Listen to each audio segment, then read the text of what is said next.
Hey everybody, in the lecture 4.3 we are going to talk about कि differential banks क्या होते हैं। ठीक है, इसके पहले हमने कवर कर रखा था कि जो भी आपके बैंक्स होते हैं they are of two types. आपका होता है वो एक होता है कमर्शियल बैंक होता है, एक आपका कोऑपरेटिव होता है। ठीक है, इस कमर्शियल के अंदर में हमने पढ़ा था कि प्राइवेट बैंक्स होते हैं आपके, फिर आपके पब्लिक बैंक्स होते हैं, पब्लिक सेक्टर पीएसबी वाले, फिर आपके यहाँ पे फॉरेन बैंक्स होते हैं। और फॉरेन बैंक्स के बाद हमने जो चौथा टाइप पढ़ा था वो था आपके डिफरेंशियल बैंक्स का। ये वही डिफरेंशियल बैंक्स का सब टाइप है। इस डिफरेंशियल बैंक्स के अंदर में हमारे जो सब टाइप्स हैं वो आपके आरआरबी है, लोकल एरिया बैंक है, स्मॉल फाइनेंस बैंक है एंड पेमेंट्स बैंक है। ठीक है, अब इसको डिफरेंशियल बैंक क्यों कहा गया? डिफरेंशियल का मतलब है कि ये डिफरेंट है। ठीक है, दे आर डिफरेंट, मतलब यू कैन से कि they kind of work in a differential segment, right. तो जैसे जो ट्रेडिशनल बैंकिंग का सिस्टम है वो एक तो कमर्शलाइज है या फिर कोऑपरेटिव है, but these work in a very niche segment. ठीक है, that's why they are differential banks. Okay, special kind of banks हैं। तो पहला आपका आरआरबी है, रीजनल रूरल बैंक्स, नाम सुना होगा इसका। तो ये देखो आरआरबी के बारे में, ये कुछ एरियाज में ही आपके गुजरात वाले एरिया में, महाराष्ट्र वाले एरिया में ज़्यादा, ये साउथ वाले एरिया में थोड़ा ज़्यादा ये कंसंट्रेटेड है। ठीक है, रीजनल रूरल बैंक्स। अब देखो आरआरबी को बनाया क्यों गया था, नाम से लग रहा है कि आपका ये क्या है, ये इस पे ना will come to this letter. ठीक है, पहले आते हैं आरआरबी के बारे में बात करते हैं। रीजनल रूरल बैंक्स, नाम क्या है इसका? नाम इसका है, जस्ट अ सेकेंड, ओके, ये वो आपका regional rural and this is your banks. ठीक है, नाम से आपको क्या लग रहा है कि यहाँ पे रूरल मतलब कि गांव के एरिया पे फोकस होगा एंड रीजन वाइज होगा। ठीक है, किसी स्पेसिफिक रीजन पे फोकस होगा एंड किस एरिया में होगा, रूरल एरियाज में होगा। ठीक है, अब देखो इसको बनाया किस में गया, तो आपसे क्वेश्चन आएगा कि RRB is registered under the companies act. ठीक है, is formulated under the companies act. तो ये आपका गलत स्टेटमेंट होगा, क्योंकि आपने पढ़ा पहले कि जो बैंक्स है बैंक्स को हम कंपनीज एक्ट में रजिस्टर करते हैं, नहीं, लेकिन वो प्राइवेट बैंक्स को करते हैं, ना कि आरआरबी को। RRB is a differential special kind of bank. तो इसको स्पेशल एक्ट ऑफ पार्लियामेंट के अंदर में बनाया गया था, which was the RBI act. So इसकी जो पावर मिलती है इसको इस एक्ट से मिलती है। ठीक है, सो इट्स अ स्टैट्यूटरी, इसको बैकिंग है, स्टैट्यूटरी बॉडी नहीं है, इट्स अ बैंक। ठीक है, बट इसको जो पावर मिला है वो किस एक्ट से मिला है, इसको एस्टैब्लिशमेंट का, वो आरआरबी एक्ट के अंदर मिला हुआ है। ओके ओके, नाउ अब क्वेश्चन आपके दिमाग में क्या आएगा, अभी से जितने भी बैंक्स हम पढ़ेंगे ना, all the banks, RRB, LIB, SFB, payments bank, जितने भी बैंक्स पढ़ेंगे आपके दिमाग में कुछ क्वेश्चंस आएंगे। पहला कि यार क्या इसमें एसएलआर सीआरआर एप्लीकेबल होगा? ठीक है, पहला क्वेश्चन। दूसरा क्वेश्चन कि क्या ये डेबिट कार्ड इशू कर सकता है? ठीक है, तीसरा क्वेश्चन कि क्या ये क्रेडिट कार्ड इशू कर सकता है? ठीक है, क्रेडिट कार्ड इशू कर सकता है। चौथा क्वेश्चन कि क्या इसमें प्रायोरिटी सेक्टर लेंडिंग एप्लीकेबल है? प्रायोरिटी सेक्टर लेंडिंग क्या होती है, आपको पता है? नहीं पता है? I make a separate video on that, but मैं अभी ब्रीफ आइडिया देता हूँ आपको पीएसएल के बारे में। पीएसएल का मतलब क्या होता है? प्रायोरिटी सेक्टर, किसी एक पर्टिकुलर सेक्टर को आप प्रायोरिटी देके उसको लेंडिंग देते हो। तो क्या करती है आरबीआई, मैंडेट कर देती है बैंक्स को कि देखो भैया, अगर मान लो आप 100 करोड़ रुपए का अगर लोन दे रहे हो, तो लेट्स से फॉर एग्जांपल 30% जो है ना, 30 करोड़ रुपए जो है वो एग्रीकल्चर को देना, या फिर आप साइंस एंड टेक को देना, या रोबोटिक्स को देना, या फिर आप मान लो कि ड्रोन को देना, या एमएसएमई को देना। तो आरबीआई क्या करती है कि ट्राइज टू कंट्रोल कि कहाँ ज़्यादा क्रेडिट का फ्लो हो रहा है। ठीक है, क्यों करती है? क्योंकि to do a balanced regional development, कहीं balanced sector wise balanced development हो, कि कहीं एग्रीकल्चर में पैसा कम तो नहीं पहुंच रहा, कहीं एमएसएमई में पैसा कम है तो भैया एमएसएमई वाले को ज़्यादा लोन दो। That's how RBI tries to control the money supply. Again it is a qualitative tool. मैंने पढ़ा था ना कि क्वांटिटेटिव टूल भी होता है and there are qualitative tool. तो ये पीएसएल जो है आपका, this is one of the qualitative tool. ठीक है, पीएसएल, प्रायोरिटी सेक्टर लेंडिंग, इस तरीके से आरबीआई मनी सप्लाई कंट्रोल करती है। ठीक है, ऑल राइट, ये हो गया आपका। Okay okay, come here. So आपके दिमाग में क्वेश्चंस क्या आने चाहिए कि एसएलआर सीआर एप्लीकेबल है कि नहीं, डेबिट कार्ड दे सकता नहीं दे सकता, क्रेडिट कार्ड इशू कर सकता नहीं कर सकता, पीएसएल दे सकता, पीएसएल एप्लीकेबल है कि नहीं, उसको पीएसएल कोटा में लोन देना पड़ेगा कि नहीं करना पड़ेगा। ठीक है, कुछ पीएसएल, अगर मान लो पीएसएल एप्लीकेबल है तो मतलब क्या कि उसको अपने लोन का कुछ पार्ट सेव करना पड़ेगा, जो आरबीआई बोलेगा जिस सेक्टर में वहां देना पड़ेगा। Okay, now come here.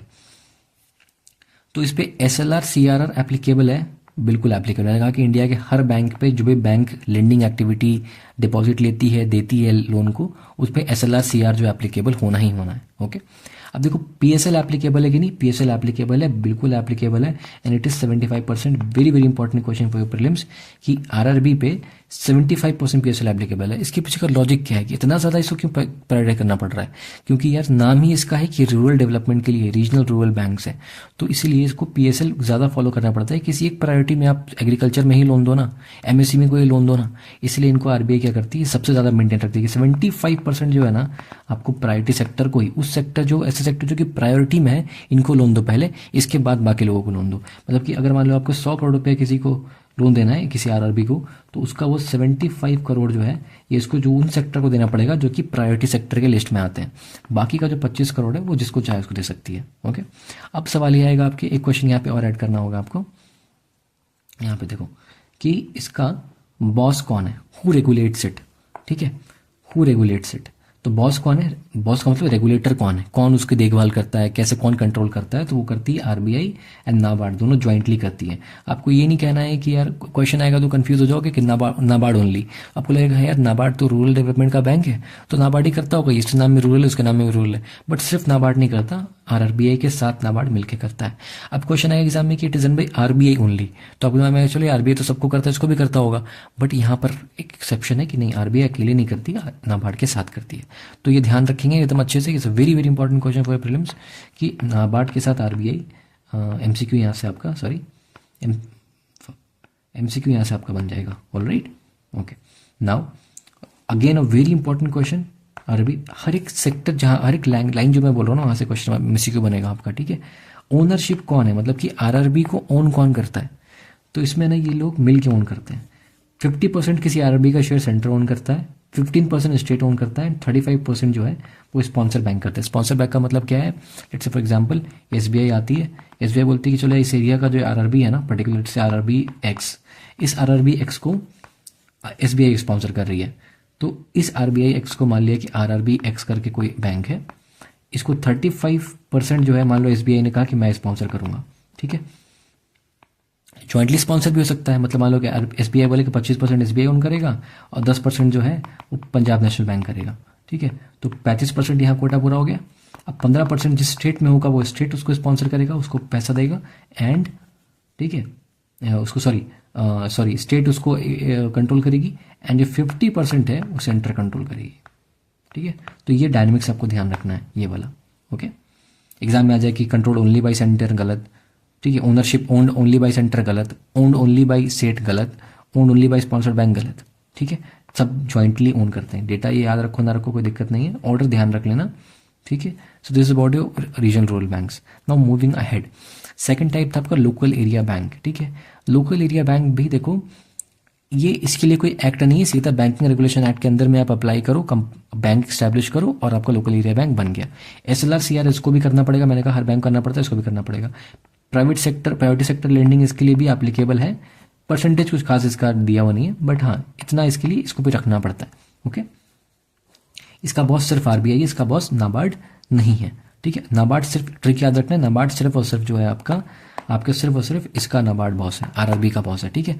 याद कैसे रखेंगे, देखो नाबार्ड के अंदर में रूरल डेवलपमेंट आता है, RD मतलब रूरल डेवलपमेंट, तो यहाँ से जो रूरल है और आपका रीजनल रूरल बैंक में भी ये R फॉर रूरल है, दैट्स वाई यहाँ पे नाबार्ड आ जाता है। RBI तो आना ही है, हर बैंक को RBI रेगुलेट करता है, बट यहाँ पे एक्सेप्शन क्या है कि नाबार्ड आ जाना है। तो नाबार्ड कहाँ पे आएगा, रीजनल रूरल बैंक्स में आएगा, यहाँ रूरल और नाबार्ड में भी R रूरल, ठीक है। तो यहाँ से ध्यान रह जाएगा ना आपको। Okay okay, now local area bank को कौन करता है, इसके डैडी कौन है, इसके daddy is your RBI। Okay, सबकी डैडी RBI है, बट नाबार्ड का एक्सेप्शन था कि RBI के साथ तो उसमें RRB का एक्सेप्शन था कि RBI के साथ नाबार्ड भी वहाँ जाता है। Okay, now come here, small finance bank, very important, ठीक है। स्मॉल मतलब क्या होता है कि मतलब यार देखो छोटे छोटे फाइनेंस, मतलब कि मान लिया कि बड़े बैंक्स बड़ा फाइनेंस करते हैं, बड़े लोन्स देते हैं, छोटे लोन्स देने के लिए कौन सा बैंक होना चाहिए, स्मॉल फाइनेंस बैंक हमने स्टैब्लिश कराया। ओके, ये चीज़ हो गई आपकी, ठीक है। इंडियन रेसिडेंट ही सिर्फ और सिर्फ जो इसको कर सकता है, ठीक है। दूसरी चीज़ क्या है कि CRR SLR एप्लीकेबल है, बिल्कुल एप्लीकेबल, मैंने कहा कि सारे बैंक्स पे एप्लीकेबल है, तो इस पर भी एप्लीकेबल है। जिसके आगे बैंक नाम में लग गया, चाहे वो रीजनल रूरल बैंक हो, लोकल एरिया बैंक हो, इसके नाम के आगे बैंक है। यहाँ पे बैंक है, B for bank, okay okay. Small finance bank, okay. Payments bank, जिसके नाम के आगे बैंक है, जो भी बैंक की कैटेगरी में आता है सबको CRR SLR मेंटेन करना है, इसको भी करना है, सबको करना है। तो एक चीज़ तो याद रखना, कंफ्यूजन होगा नहीं, CRR SLR सबको मेंटेन करना है, सारे बैंक्स को करना है। ओके, डिपॉजिट एक्सेप्ट कर सकता है, सारे टाइप ऑफ डिपॉजिट एक्सेप्ट कर सकता है। डिपॉजिट एक्सेप्ट कर सकता है मतलब बिल्कुल कर सकता है, मतलब कि आप यहाँ पे स्मॉल फाइनेंस बैंक में जाके पैसा डिपॉजिट कर सकते हो क्या? पैसा डिपॉजिट कर सकते हो, आप जाके कर सकते हो पैसा डिपॉजिट, बिल्कुल कर सकते हो। ठीक है, किस तरह का आप जाके बोलोगे मेरे को फिक्स डिपॉजिट करना है, कर सकते हो, कर सकते हो। आप बोलोगे रिकरिंग डिपॉजिट करना है, कर सकते हो, कर सकते हो। आप बोलोगे मेरे को डिमांड डिपॉजिट करना है, कर सकते हो, कर सकते हो।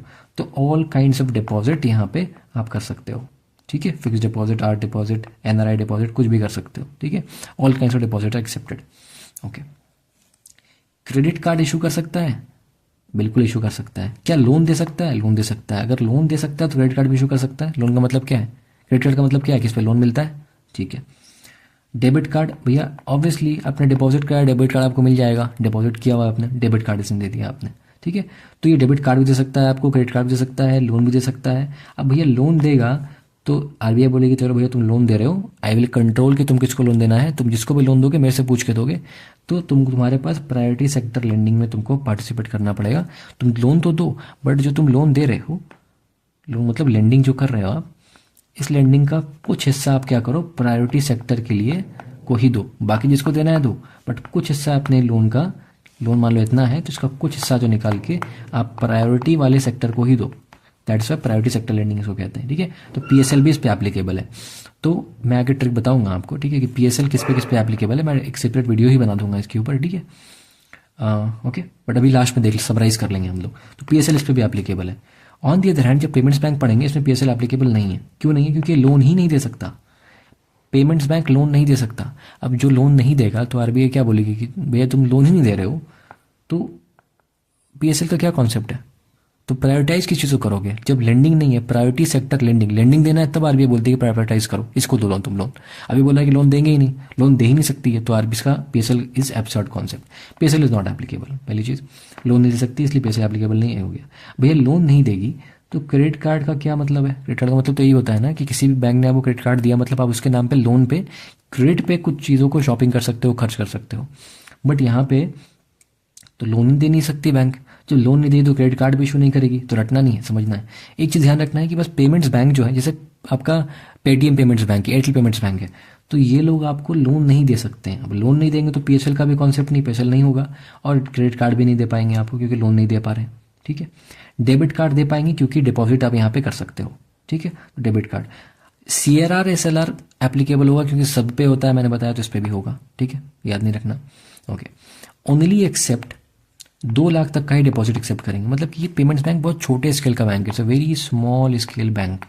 ठीक है, वेरी स्मॉल स्केल बैंक, इसलिए डिमांड डिपॉजिट ही सिर्फ करेगा, बाकी फिक्स डिपॉजिट, ये डिपॉजिट, ये सब नहीं करेगा। एनआरआई डिपॉजिट, ये कोई डिपॉजिट नहीं ले पाएगा। सिर्फ उसे डिमांड डिपॉजिट, सिंपल सा डिपॉजिट जो होता है कि जाओ वहाँ डिपॉजिट करो, जब मन पड़े निकाल लो, ये डिपॉजिट आप जो है यहाँ पे कर सकते हो।